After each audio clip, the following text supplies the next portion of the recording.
बिस्मिल्लाहिर्रहमानिर्रहीम। अस्सलाम वालेकुम नाज़रीन, आप यूट्यूब चैनल देख रहे हैं। मैं इमरान खान हूँ। आज 20 तारीख़ है जनवरी की और आज डोनाल्ड ट्रंप अमेरिका के 47वें सदर के तौर पे हलफ उठा लेगा।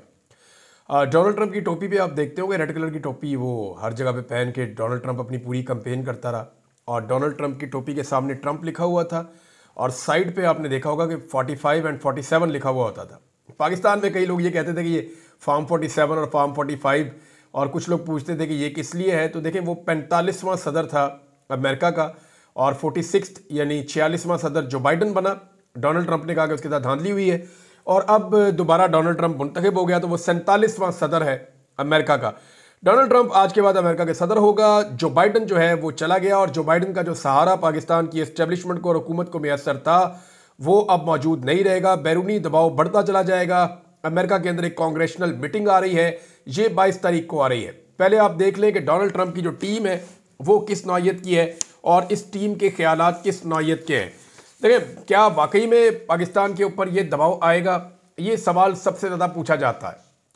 यानी अमेरिकन दबाव को तो कोई भी तस्लीम नहीं करता, पाकिस्तान में कोई भी अच्छी नज़र से नहीं देखता, लेकिन इंसानी हकूक़ की जो खिलाफ वर्जियाँ और पामालियाँ जो हुई हैं जो बाइडन के आशीर्वाद से, जो पाकिस्तान की रियासत ने पाकिस्तान के शहरियों के साथ किया है, उसके नतीजे में एक रिएक्शन पैदा हुआ है। और अगर अब उस तरह की सपोर्ट मैसर ना हुई तो फिर वो सब कुछ नहीं किया जा सकेगा। क्या जो बाइडन से मुख्तलिफ होगी डोनाल्ड ट्रंप की पॉलिसी, ये पाकिस्तानियों के अंदर सबसे बड़ा सवाल ये है। डोनाल्ड ट्रंप की टीम को अगर आप देखें तो पीट हेग्सेथ ये उनका जी सेक्रेटरी ऑफ द डिफेंस है, उसके बाद तुलसी गैबर्ड ये डायरेक्टर ऑफ नेशनल इंटेलिजेंस है, मार्को रूबियो इसको बहुत सारे लोग जानते होंगे पहले से भी, ये सेक्रेटरी ऑफ द स्टेट है और ये बड़ा इंपॉर्टेंट ओहदा है। मार्को रूबियो के बारे में मैं आपको ये बताऊं कि ये पाकिस्तान के लिए और बहुत सारे और मुल्कों के लिए मुश्किलात पैदा करेगा, क्योंकि इसकी पॉलिसी जो है वो बहुत ही एंटी एस्टेब्लिशमेंट टाइप की इसकी पॉलिसी है। क्रिस्टी नोएम ये सेक्रेटरी ऑफ होमलैंड सिक्योरिटी, काश पटेल को FBI डायरेक्टर तैनात किया गया है अब तक की इतला के मुताबिक। जॉन रैटक्लिफ ये CIA डायरेक्टर होगा और माइकल वॉल्ट्स ये national security advisor Donald Trump का, और एलिस स्टेफनिक ये यूनाइटेड नेशन की मेंबर हैं अमेरिका की जानिब से, डोनाल्ड ट्रंप ने इनको तैनात किया। और इसके अलावा कैरोलिन लेविट ये वाइट हाउस प्रेस सेक्रेटरी होगी, जैसे कि वाइट हाउस के अंदर से जो स्टेटमेंट जारी होते हैं वो यहाँ से होंगे। और रिचर्ड ग्रेनल ये special envoy to the president है और बहुत सारे ओहदे भी हैं, लेकिन ये वो हैं जो पाकिस्तान के ऊपर कम से कम इम्पैक्ट डाल सकते हैं या बैरूनी मामलात को ज़्यादातर देखेंगे। अब अगर इन लोगों की मुश्तरका खसूसियात निकाली जाएं कि इनके अंदर कौन सी चीज़ें हैं जो एक जैसी हैं, और वही चीज़ें डोनाल्ड ट्रंप में हैं जिनकी बुनियाद के ऊपर ये सारी टीम इकट्ठी हो गई है। हम ख्याल लोगों की टीम बनती है ना। एक तो ये सब लोग जो हैं वो डीप स्टेट एक्टर्स के या एस्टेब्लिशमेंट की मुदाखलत के बहुत खिलाफ हैं, और अमेरिका में ये इलेक्शन लड़के आए हैं वहाँ की डीप स्टेट के, यानी इन्होंने अमेरिकन एस्टेब्लिशमेंट को शिकस्त दी है। और जहाँ जहाँ पे अमेरिकन एस्टेब्लिशमेंट ने गंद मारा है ये वहाँ के बारे में भी उसी तरह की राय रखते हैं। पाकिस्तान के बारे में आप इनकी राय पहले ही सुन चुके हैं, और इमरान खान साहब के बारे में भी डोनाल्ड ट्रंप से लेकर बाकी इनकी टीम की जो राय है वो अब तक तो आपके सामने है। फिर ये सारे लोग जो है ये एंटी वॉर हैं, ये नई जंगें शुरू नहीं करेंगे, ये जो पुरानी जंगें हैं उनको रोकने की कोशिश करेंगे। ये हथियार के बजाय अपना हथियार बनाएंगे, पाबंदियों को और दबाव की पॉलिसी इख्तियार करेंगे, यानी दुनिया के ऊपर पाबंदियां लगाएंगे, उनके ऊपर दबाव डालेंगे और इन चीज़ों को बतौर वेपन इस्तेमाल करेंगे। ये भारत की तरफ इनका झुकाव रहेगा। भारत क्योंकि दुनिया में दूसरी सबसे बड़ी आबादी है और ये उसको एक बड़ी मार्केट के तौर पे देखते हैं, और इलन मस्क जो है उसकी भी भारत से बड़ी कुर्बत है। बहुत सारे और इनकी टीम के अंदर मेंबर हैं डोनाल्ड ट्रंप की जो भारत के तरफदार हैं, तो ये भी एक खसूसियत इनकी रहेगी। इंसानी हकूक़ के मामले में ये सख्त पॉलिसी रखेंगे। वैसे भी अमेरिका की जो फॉरेन पॉलिसी है वो खुद ये कहते हैं कि जनाब हमारी जो बुनियाद है उसकी वो इंसानी हकूक़ है। हालांकि इंसानी हकूक़ के मामलात में अमेरिका से भी बहुत शिकवे और शिकायतें पूरी दुनिया को रहते हैं, और बहुत सारी ऐसी मिसालें माजी में मौजूद हैं। भारत हम बात कर रहे थे डोनाल्ड ट्रंप की टीम की, तो डोनाल्ड ट्रंप की टीम के अंदर ये मुश्तरका खसूसियात हैं इन सारे लोगों के अंदर, और ये लोग क्या कर सकते हैं ये पता चलेगा। क्या ट्रंप के साथ पाकिस्तान की जो इस वक्त मौजूदा हुकूमत है उन्होंने कोई वर्किंग रिलेशन बना लिया है या ट्रंप की टीम तक उनकी रसाई हो गई है? तो अब तक की इतला के मुताबिक हुकूमत और एस्टेब्लिशमेंट दोनों बौखलाहट का शिकार है, यानी उन्हें खुद भी अभी तरह से कुछ आइडिया नहीं है कि डोनाल्ड ट्रंप उनको किस लेवल पे ले जाएगा या उन्हें किस तरह के हालात का सामना करना पड़ेगा। यानी उनके पास कोई हिंट नहीं है, बल्कि वो हम लोगों से और जो ओवरसीज हैं उनसे पूछते रहते हैं कि बनेगा की। नवाज शरीफ साहब जो हैं वो तशरीफ ले गए थे अमेरिका और उन्होंने कोशिश की थी डोनाल्ड ट्रंप की टीम से या डोनाल्ड ट्रंप से मिलने की, लेकिन नवाज शरीफ साहब को वहां घास नहीं डाली गई और मियां साहब वापस से जो है वो बरतानिया पहुंच गए थे अमेरिका का नाकाम दौरा करके। अब अगर कोई इनके पास हिंट होता ना कि डोनाल्ड ट्रंप इनके साथ खड़ा हो जाएगा मौजूदा हुकूमत के साथ, जैसे जो बाइडन खड़ा हुआ था उस तरह की कोई सहूलत मिल जाएगी। देखिए दो ही चीजें हो सकती है ना, डोनाल्ड ट्रंप एक जुए की तरह है मौजूदा एस्टेब्लिशमेंट के लिए। इनके पास 20% चांसेस है शायद डोनाल्ड ट्रंप इनकी तरफ आ जाए, लेकिन 80% इनको आइडिया है कि डोनाल्ड ट्रंप वहीं जाएगा जिस तरफ को उसका मुंह है, यानी जो अब तक असेसमेंट है वो उसी तरफ जाएगा। ये एक जुआ है। अगर वो मौजूदा हुक्मरानों के साथ जो बाइडन की तरह मिल गया और इनके साथ खड़ा हो गया तो पाकिस्तान तहरीक इंसाफ और इमरान खान साहब के लिए एक मुश्किल तरीन दौर का आगाज हो जाएगा और उनको मजीद जुल्म जबर और फस्तायत का सामना करना पड़ेगा बहुत लंबे वक्त के लिए। और अगर ट्रंप इंसानी हकूक और जमहूरियत के लिए डट गया तो पाकिस्तान की एस्टेब्लिशमेंट के लिए तारीख का मुश्किल तरीन दौर शुरू हो जाएगा। यानी इस एस्टेब्लिशमेंट ने कभी इतना मुश्किल वक्त नहीं देखा होगा, क्योंकि अगर इमरान खान को छोड़ते हैं तो बहुत बड़ी मुसीबत खड़ी हो जाएगी और अगर इमरान खान को नहीं छोड़ते तो भी एक बहुत बड़ी मुसीबत खड़ी हो जाएगी। यानी एक ऐसे दोराहे पे खड़े हैं जब जहां दोनों तरफ खाई है, आगे बढ़ते हैं तो फिर खाई है, पीछे हटते हैं तो फिर खाई है। लेकिन मेरे ख्याल में पाकिस्तान अपना मसला पाकिस्तान के अंदर मुज़ाकरात के जरिए से हल करे और किसी नतीजे में पहुंच जाए तो ये सबसे बेहतर ऑप्शन हो सकता है।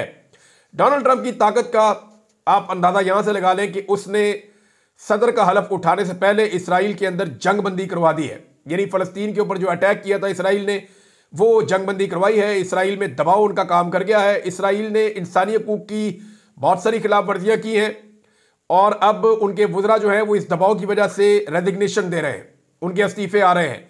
नेतन्याहू के ऊपर भी बहुत ज़्यादा दबाव है। नेतन्याहू हमेशा जो इसराइल अटैक करता रहा है गजा में या वेस्ट बैंक में या बाकी इलाकों में फ़लस्तीनियों के ऊपर, वो इसको अपना इंटरनल मामला करार देता रहा है। लेकिन इंसानी हकूक का मामला कभी भी किसी का इंटरनल मामला नहीं होता, चाहे वो पाकिस्तान में हो, चाहे वो फ़लस्तीन के अंदर हो, चाहे वो कश्मीर के अंदर हो, चाहे वो म्यांमार के अंदर हो, चाहे वो इराक के अंदर हो, लीबिया में हो, शाम में हो, दुनिया के किसी भी इलाके में हो।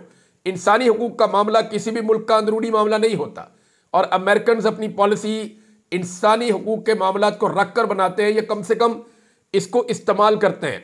डोनाल्ड ट्रंप पाकिस्तान में सिर्फ एक ही चेहरे को पहचानता है, ये बात सारे पाकिस्तानी जानते हैं। यानी ये बात अभी मुशाहिद हुसैन सैयद साहब ने की, लेकिन ये एक रियलिटी है और वो चेहरा इमरान खान साहब का है। और ये डोनाल्ड ट्रंप का मसला नहीं है, ये पूरी दुनिया के लोगों का मसला है। आप दुनिया के किसी भी मुल्क में ट्रैवल करें, आप यूरोप चले जाएं, आप किसी और जज़ायर पे चले जाएं, आप वेस्ट इंडीज़ चले जाएं, आप सेंट्रल एशिया चले जाएं, आप इधर ये थाईलैंड साइड पे चले जाएं, बैंकॉक चले जाएं, चाइना चले, आप दुनिया के किसी भी मुल्क में चले जाएं, अरब ममालिक में आप चले जाएं, मिडल ईस्ट में, आप सिर्फ पाकिस्तान का नाम लेंगे और वहां के लोग इमरान खान का नाम लेंगे। आप इमरान खान का नाम लेंगे और वहां के लोग पाकिस्तान का नाम लेंगे। पाकिस्तान की इस वक्त दुनिया में जो सबसे बड़ी पहचान है वो इमरान खान है। पाकिस्तान के किसी वज़ीर आज़म को लोग नहीं जानते। पहले वज़ीर आज़म से लेकर अब तक आप सारे वज़ीर आज़म के नाम ले लें, दुनिया किसी को नहीं जानती, सिर्फ इमरान खान को जानती है। पाकिस्तान के किसी डिक्टेटर को दुनिया के लोग नहीं जानते। आप जिसका मर्जी नाम ले लें, दुनिया नहीं जानती। ना याह्या खान को जानते हैं, ना ज़ियाउल हक को जानते हैं, ना मुशर्रफ को जानते हैं, ना अयूब खान को जानते हैं, किसी आर्मी चीफ को नहीं जानते। पहले आर्मी चीफ से लेकर आसिम मुनीर साहब तक आ जाए, आप किसी को नहीं जानते। दुनिया को कोई पता नहीं पाकिस्तान का आर्मी चीफ कौन है, ना उन्हें पता होना चाहिए। ना वो सदूर को जानते हैं, ना वो सिर्फ इमरान खान को जानते हैं। पूरी दुनिया का मसला है। यही मसला जो है वो डोनाल्ड ट्रंप का भी है और डोनाल्ड ट्रंप जो है वो पाकिस्तान में इमरान खान को जानता है और वो जब कभी पाकिस्तान का जिक्र आएगा तो मामला इस तरफ जाएगा। डोनाल्ड ट्रंप को पाकिस्तानियों ने एक लेटर भी लिखा है और ये जो दो डेवलपमेंट्स होने जा रही है ना, नंबर एक तो मैंने आपको बताया कि कांग्रेशनल मीटिंग होने जा रही है, ये 22 तारीख को होगी अब तक की इत्तला के मुताबिक, और इसमें उम्मीद की जा रही है कि 8 से 10 सेनेटर शायद शामिल हो सकते हैं। ये एक बहुत बड़ी कामयाबी होगी अगर इतनी बड़ी तादाद में ये जो मीटिंग है इसके अंदर कांग्रेसमैन आ जाते हैं, तो ये बहुत बड़ी कामयाबी है ओवरसीज पाकिस्तानियों की। और इससे पहले जो बरतानिया में हुआ वो भी बहुत बड़ी कामयाबी थी कि 15 एमपीज आए थे जो पार्लियामेंट्री मीटिंग है उसको लेने के लिए। नॉर्मली 2, 3, 4 एमपीज, इससे ज़्यादा नहीं आते। वो अपनी अपनी पार्टी की तरफ से एक एक 2 नुमाइंदे आते हैं, वो आकर ब्रीफिंग लेते हैं, वो अपनी पार्टी के अंदर जो है वो इसके ऊपर फिर बातचीत कर लेते हैं, जहाँ मौका आता है वो इस पर बात करते हैं। लेकिन जो पार्लियामेंट्री ब्रीफिंग होती है उनमें इतने ज़्यादा लोग नहीं आते। यहाँ जो कमेटी बैठी 15 लोग जो है वो बरतानिया में आए थे और अब उसका एक फॉलो अप होने जा रहा है, वो मैं आपको बताता हूं, क्योंकि ये मामला भी रुकेगा नहीं, इसका फॉलो अप होने जा रहा है और फर्दर कुछ चीजें और होनी है अभी बरतानिया में। यानी नंबर एक ये है कि फॉलो अप होने जा रहा है और ये तकरीबन 144 एमपीज हैं बरतानिया के, जिनको कुछ रिपोर्ट्स भिजवाई जा रही हैं ओवरसीज पाकिस्तानियों की जानिब से। ये जो रिपोर्ट तैयार की गई है, मैंने रिपोर्ट देखी थी, बड़ी कॉम्प्रिहेंसिव रिपोर्ट है और अगेन ये रिपोर्ट जो है वो फ्रेंड्स ऑफ डेमोक्रेटिक पाकिस्तान जो तंजीम है उन्होंने बनाई है बड़ी मेहनत करके। मैंने इन लोगों से बात की, मैंने कहा जी आपका पाकिस्तान तहरीक इंसाफ से क्या ताल्लुक है? उन्होंने कहा जी तहरीक इंसाफ से इतना ही ताल्लुक है कि आज उनका बुरा वक्त आया हुआ है, हम पाकिस्तान के और जमहूरी पाकिस्तान के हामी हैं, कल अगर ये कोई और पॉलिटिकल पार्टी होगी तो हम इसी ताकत के साथ खड़े होंगे, हम पाकिस्तान तहरीक इंसाफ नहीं पाकिस्तान के साथ खड़े और पाकिस्तान में जमहूरियत के अलमबरदार हैं, हम उसके लिए कोशिश करेंगे। इन लोगों ने बड़ा क्लियरली मुझे ये बात बताई। अब वो ये कहते हैं कि हमारा एक कामयाब प्रोग्राम हुआ है और जबरदस्त प्रोग्राम हुआ है और उसके बाद जो फॉलो अप रिपोर्ट्स हैं वो अब हम भिजवा रहे हैं तमाम एमपीज को, 144 एमपीज को जा रही हैं। इन रिपोर्ट्स के अंदर 7 चीजें हैं जो उन्होंने मेंशन की हैं। नंबर 1, वो कह रहे हैं जी 8 फरवरी का जो इलेक्शन है उसकी सारी तफसीलात हमने इसके अंदर लगाई है, इमरान खान के केसेस हैं उसकी सारी तफसीलात लगाई हैं और इसके अलावा उन्होंने कहा जी कि जुडिशरी और जजेस के साथ जो कुछ हो रहा है वो भी लगाया है, कंप्रोमाइज उनको किया गया। इस्लामाबाद के अंदर जो कत्लेआम हुआ 26 नवंबर 2024 को उसकी तफसीलात लगाई हैं और जो जबरी गुमशुदगियां की जा रही हैं, अगवा किया जा रहा है पाकिस्तानियों को, उसकी तफसीलात लगाई हैं और इसके अलावा जो पॉलिटिकल प्रिजनर्स हैं और जो मिलिट्री कोर्ट्स के अंदर ट्रायल हुए हैं उसकी तफसीलात साथ लगाई जा रही है। और 7वां और आखिरी इशू जो इन्होंने उठाया वो मीडिया की सेंसरशिप है। पाकिस्तान में मीडिया को दबाकर रखा हुआ है, मीडिया अपनी मर्जी से रिपोर्टिंग नहीं कर सकता। मीडिया वाले खुद कहते हैं, हमें भी साहब ने कल कहा, कहते हैं इतने मजबूर हैं हम इमरान खान का नाम नहीं ले सकते, हम इमरान खान की फोटो नहीं दिखा सकते, इवन मलिक रियाज साहब का नाम भी नहीं ले सकते। तो मलिक रियाज साहब से मुझे याद आया, मैं कुछ चीज़ों की तहकीकात कर रहा था, जो पिछला केस है उसके बारे में, अलकादर यूनिवर्सिटी वाला, वो तो केस उड़ गया, उस केस के पल्ले कुछ नहीं रहा। अगर कोई भी, यानी ये मैं कानूनी माहिरीन की राय आपको बता रहा हूं, अगर कोई जज कोई फैसला लिखते वक्त किसी दूसरी अदालत के फैसले का रेफरेंस डाले तो वो पूरे फैसले का रेफरेंस होता है, उसके हिस्से नहीं होते। ये आप समझ लें। ऐसा नहीं हो सकता कि एक जज एक फैसले का रेफरेंस दे अपने फैसले में, तो ये मुमकिन नहीं है कि वो उसके एक हिस्से का दे और दूसरा हिस्सा छोड़ दे। ये फ्रॉड इस फैसले के अंदर किया गया है। राणा साहब ने जो फैसला लिखा उसमें यह काम किया गया है। अब वो पूरे फैसला, अगर तो आपने रेफरेंस उसका देना है तो पूरे फैसले का देना है, और वो पूरा फैसला जो बता रहा है उसमें से चीजें छुपाई गई हैं जिसका फायदा इमरान खान साहब को होना था। अब वो चीजें सामने आ जाएंगी हाई कोर्ट के अंदर, तो दूध का दूध और पानी का पानी हो जाएगा। दूसरा, जो बहुत सारे जर्नलिस्ट हैं या वकला हैं, उनका ये कहना है कि जो 2 नए जजेस लाए गए हैं वो इसलिए लाए गए हैं ताकि पाकिस्तान तहरीक इंसाफ या इमरान खान साहब के केसेस को मैनेज किया जा सके। अब इमरान खान साहब के केस को अगर आते ही इनमें से किसी जज को दिया जाता है, एक नए जज को दिया जाता है, तो इतना हाई प्रोफाइल केस, एक साबिक वजीर आजम का केस, ये उस जज के साथ और इंसाफ के साथ ज्यादती होगी, ये नहीं होना चाहिए। अच्छा जी, इसके अंदर मामला तो अब बहुत क्लियर हो गया है, ये टिकना तो है नहीं। अब इसमें जो है वो ये भी बताया गया है, जर्नलिस्ट ये कह रहे हैं कि 2 चीजें इकट्ठी इमरान खान साहब दायर करेंगे। एक तो इमरान खान साहब की अपील जाएगी, एक आधे दिन में चली जाएगी इस्लामाबाद हाई कोर्ट पे, अपील के साथ जमानत की दरखास्त भी दायर होगी।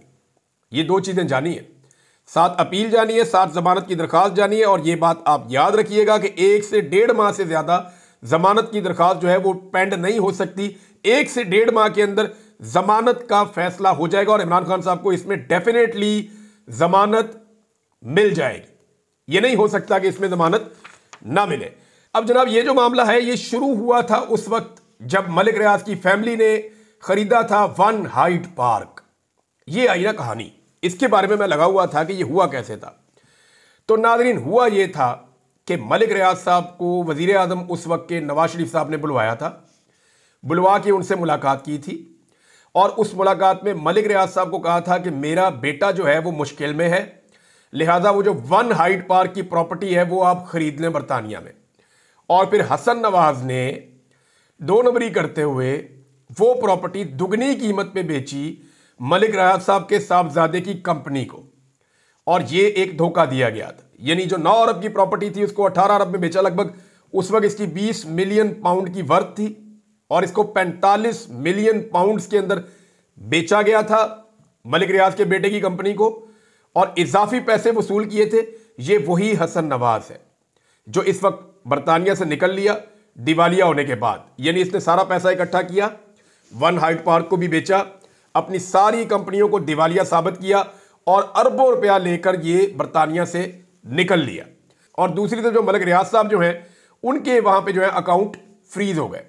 उनके अकाउंट फ्रीज हुए, फिर उन्होंने जो मुआहदा किया उनके साथ, खुफिया मुआहदा किया एनसीए के साथ कि जी हम पैसा ले जाते हैं पाकिस्तान में वापस। और जब उन्हें पता चला कि जी पैसा पाकिस्तान में वापस जाना कहाँ पे, सुप्रीम कोर्ट में जाएगा जी, वहाँ पे हमने जुर्माना अदा करना है, तो वो जुर्माने की मद में आ गया। मेरे 2-3 सवाल आते हैं यहाँ पे। पहला सवाल ये है कि मलिक रियाज को तो 460 अरब का जुर्माना कर दिया, और जुर्माना करने की वजह यह थी कि सिंध से इन्होंने जमीन कम कीमत में ली। तो सिंध की गवर्नमेंट के खिलाफ क्या कार्रवाई की थी अदालत ने? आसिफ अली जरदारी है ना, या मुराद अली शाह, इनके खिलाफ क्या कार्रवाई हुई?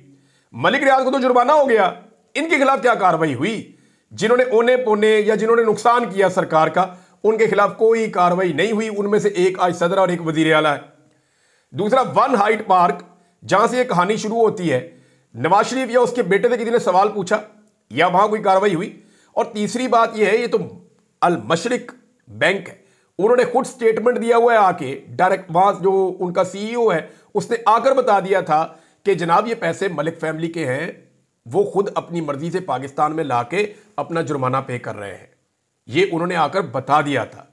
और पाकिस्तान की गवर्नमेंट जो है वो सिर्फ उन्होंने, क्योंकि ये पैसा बहुत ज्यादा बल्क में आना था, तो पाकिस्तान की गवर्नमेंट को उसके अंदर अपना जो है वो लीगैलिटी के लिए इस पर कैबिनेट की अप्रूवल लेनी पड़ी, और वो अप्रूवल इमरान खान साहब के गले में फंसा दी है। और कोई कानूनी नुक्ता नहीं है, ये केस उड़ जाएगा।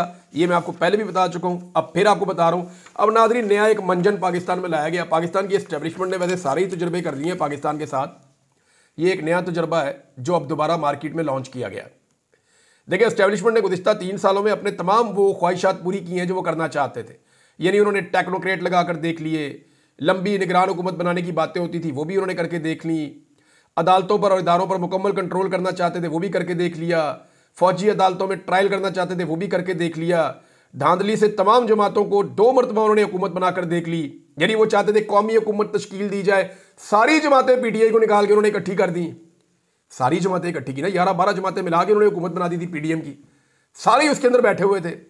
फिर भी पाकिस्तान की मईशत का बेड़ा गर्क हुआ था। अब जनाब खबर ये आ रही है कि कौमी हुकूमत का मंजन दोबारा बेचा जा रहा है और पाकिस्तान तहरीक इंसाफ को और इमरान खान साहब को राजी करने की कोशिश की जा रही है।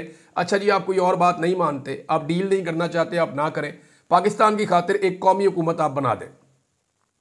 उसमें ऑफर यहां तक पहुंची है मुबैना तौर पर कि पाकिस्तान तहरीक इंसाफ को कहा जी वज़ीर आज़म भी आपका बना देते हैं, और बाकी सारी जमातों में होगा ये कि ये जो फार्मूला है वो ये है कि ये जो पूरी की पूरी असम्बली है ये ऐसी ही बैठी रहेगी, पंजाब नून लीग के पास, सिंध जो है वो पीपल्स पार्टी के पास, बलूचिस्तान जैसे चल रहा है वैसे ही, और खैबर पख्तूनख्वा जो है वो पीटीआई के पास। यानी सबके पास अपने अपने सूबे मौजूद हैं।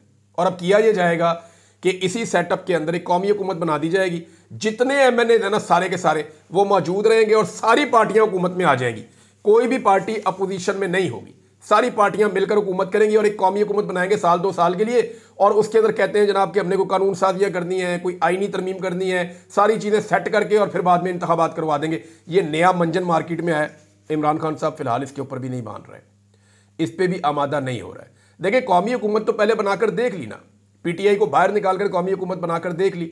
अब पीटीआई को मैं आपको एक बात क्लियर कर दूं, जिस वक्त इमरान खान साहब ने कोई डील मारी या जिस वक्त इमरान खान साहब ने इस किस्म के किसी खेल का हिस्सा बने जिसमें ये सारों के साथ मिलकर इमरान खान साहब उस तरीके से बैठे जैसे वो चाह रहे हैं, यानी मुज़ाकरात के लिए बैठना तो बहुत अच्छी बात है, रास्ता निकालना चाहिए, एस्टेब्लिशमेंट को वापस उनके काम पे भेजना चाहिए, इदारों का सियासत के अंदर से किरदार खत्म करना चाहिए, ये सारी चीज़ें करने के लिए अगर बैठते हैं तो बहुत अच्छी बात है। लेकिन अगर इक़्तिदार की खातिर कोई डील होती है तो इसका बहुत बड़ा डैमेज इमरान खान साहब को हो जाएगा। मोहित पीरदादा साहब ने दावा किया है कि बुशरा बीबी को जो सज़ा सुनवाई गई है उसमें अली अमीन गंडापुर साहब का किरदार है। और मोहित पीरदादा साहब ये कहते हैं क्योंकि बुशरा बीबी अली अमीन के लिए मसाइल पैदा कर रही थी, इसलिए अच्छा, इससे पहले कुछ लोगों ने दावा किया था उस वक्त भी जब आज़म सवाती साहब गिरफ्तार हुए थे क्योंकि आदम सवाती साहब को इमरान खान साहब ने खैबर पख्तूनख्वा में वज़ीर आला हाउस में रखा हुआ था और वो खुले हर जगह पे आते जाते थे, हर चीज़ के ऊपर उनकी निगरानी थी। लेकिन फिर जब वो गिरफ्तार हो गए और लंबे अरसे तक के लिए, तो कुछ लोगों ने उस वक्त भी इस किस्म का क्लेम किया था जो अब मुईद पीरज़ादा साहब कर रहे हैं, और वो ये कह रहे हैं कि जनाब बुशरा बीबी की गिरफ्तारी के पीछे अली अमीन गंडापुर इसलिए है क्योंकि अली अमीन गंडापुर साहब को लगता था कि मेरे मामलात के अंदर मुदाखलत हो रही है और उनके लिए परेशानी पैदा हो रही है। देखना ही होगा कि इस पर बुशरा बीबी और इमरान खान साहब क्या मौक़िफ़ देते हैं। अभी जेल से तो फिलहाल वो नहीं दे सकते, लेकिन फ्यूचर में ये चीज़ें खुलती होती हैं बड़े लंबे अरसे के बाद, तो देखते हैं बाद में क्या होता है। नाज़रीन, जस्टिस मंसूर अली शाह साहब के साथ एक और ज्यादती की गई है सुप्रीम कोर्ट ऑफ पाकिस्तान में, और ये जैसे कादी साहब चला रहे थे अदालत को वैसे ही चलाया जा रहा है। यानी इस बार कादी फ़ायद ईसा नहीं, जस्टिस याया अफरीदी हैं। सुप्रीम कोर्ट के अंदर एक बार फिर तफरीक बढ़ सकती है, ये सवाल उठाया है मरियम नवाज खान साहिबा ने। वो ये कहती हैं कि चीफ जस्टिस याया अफरीदी के मातहत रजिस्ट्रार ऑफिस ने सुप्रीम कोर्ट के 16 जनवरी के वाज़ेह हुक्मनामे के बावजूद 26वीं तरमीम के तहत नाफिज होने वाले आर्टिकल 191A पर जवाबदेही के मुकदमे को अब तक समाअत के लिए मुकर्रर नहीं किया। हालांकि बेंच कह चुका है कि इसको समाअत के लिए लगाया जाएगा पीर वाले दिन। जस्टिस मंसूर अली शाह, जस्टिस आयशा मलिक और जस्टिस अकील अब्बासी ने हुक्मनामे में लिखा कि मुकदमा 20 जनवरी दिन 1 बजे समाअत के लिए मुकर्रर किया जाए, यानी आज के दिन, मगर अब तक काज लिस्ट जारी नहीं हुई और ज़राए का दावा है कि जारी होगी भी नहीं। ऐसे में जज साहिबान मखसूस नशिस्तों के बाद एक मरतबा फिर एक हुक्म की खिलाफ वर्जी बर्दाश्त करेंगे। यानी इससे पहले भी जजों के हुक्म की खिलाफ वर्जी हो रही है। मखसूस नशिस्तें जो फैसला हो चुका है फुल कोर्ट का, वो अभी तक उसके ऊपर अमल दरामद नहीं हो रहा। इसी तरह यहां पे भी जज ने एक फैसला दिया, एक बेंच ने फैसला दिया, और उस बेंच के फैसले के ऊपर रजिस्ट्रार ऑफिस अमल दरामद नहीं कर रहा, और रजिस्ट्रार की क्या मजाल है। यानी ये तो मामला फिर चीफ जस्टिस के हाथ में है ना। अच्छा, अटॉर्नी जनरल ऑफिस जवाब के लिए वक्त मांग रहा था, जब बेंच ने वक्त नहीं दिया तो उन्होंने अपने तकर्रुर करदा चीफ जस्टिस से वक्त ले लिया। ये तासुर खुद में एक तबाही है। अच्छा जनाब, मुकदमा क्या है? मुकदमा ये है कि कौन से मामला जो है वो आईनी बेंच में जा सकते हैं और कौन से नहीं जा सकते। यानी अगर मैं सिंप्लीफाई करूं आपको तो ये 26वीं आईनी तरमीम के ऊपर बहुत बड़े सवालात उठ जाएंगे अगर इन जजेस ने कोई फैसला दे दिया तो। इसलिए इस केस को टेक्निकली लगने नहीं दिया जा रहा। अब अंदाजा करें कि अदालत हुक्म देती है और केस नहीं लगता, और ये कादी फ़ायद ईसा के दौर में होता था, अब जस्टिस याया अफरीदी के दौर में भी हो रहा है। अब तक इतना ही, अपना ख्याल रखिएगा, अपने इस चैनल का भी। अल्लाह हाफ़िज़।